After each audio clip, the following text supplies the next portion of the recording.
So Ansel Elgort has now spoken out about everything that has taken place, and what he says is actually very interesting. Hey guys, it's Murad Murali. Hopefully you guys are doing well today. If you haven't already, click that button for daily and consistent content. Head over to my Instagram, subscribe to the channel, and then let's get into this video because we do have a lot going on. So much is happening today, guys, and I want to get into all of it and stay on top of it so you guys can keep updated on everything that is happening. So Ansel says, I was distressed to see the social media posts about me that have been circulating the past 24 hours.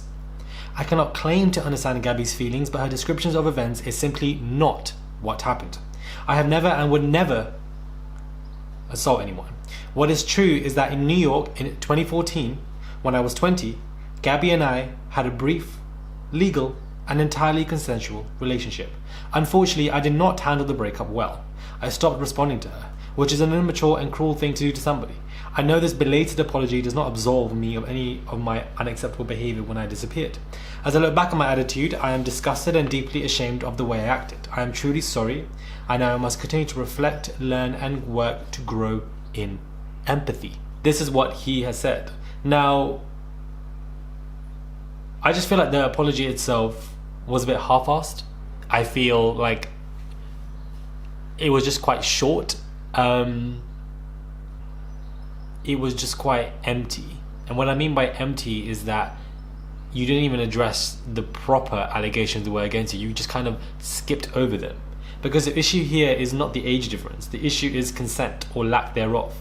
Her being 17 is not why this is RAPE. Her being uncomfortable and him continuing and saying he needed to break her in is what makes it RAPE. And this is the issue here. And I feel like if you analyze this, if we take our time now and analyze this apology, I just feel it's quite deceptive. And what I mean by that is, if you are going to come out with an apology, address what is mainly being addressed by the public.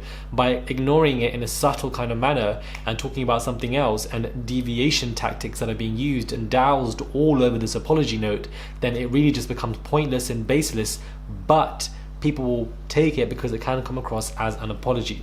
Now, I do feel like it is, but again, the deviation that I'm talking about in this apology, if we analyze this, he's saying, I did not handle the breakup well. I stopped responding to her, which is an immature and cool thing to do. Nobody asked about this. Nobody's talking about the breakup and the aftermath and the emotions and what's going on about, whether you didn't take it well, who was texting who, the lack thereof of texting. That's not what people are talking about.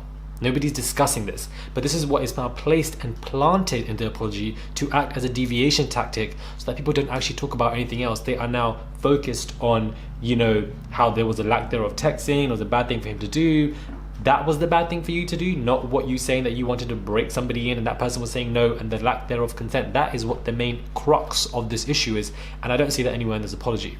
So I feel like that in that way, the apology is very tactful, and it was well thought of to an extent, because it clearly wasn't that well thought of because it was quite half-hearted, but they obviously thought, the team or whatever, that if we discuss this or move this around or talk about something else and add it to it, you kind of add something to the apology and mix it up to create a different kind of outcome, to make it a little bit, that the byproduct will be different, so that we think of something different at the end of it.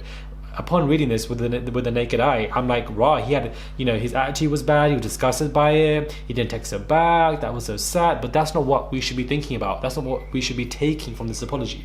What we should be taking from this apology is, him addressing and apologizing the proper allegations. So I find it to be very interesting indeed. So let me know what your thoughts are when it comes to this video. What are your thoughts? Subscribe to the channel. I feel like, Ansel has spoken out, and if I have done a first video addressing this stuff, I have to do a follow-up because these specific videos are obviously very, very important and triggering for a lot of people. So let me know what your thoughts are. Subscribe to the channel, click that button for daily and consistent content. Head over to my Instagram, subscribe, and I'll catch you guys soon for another video.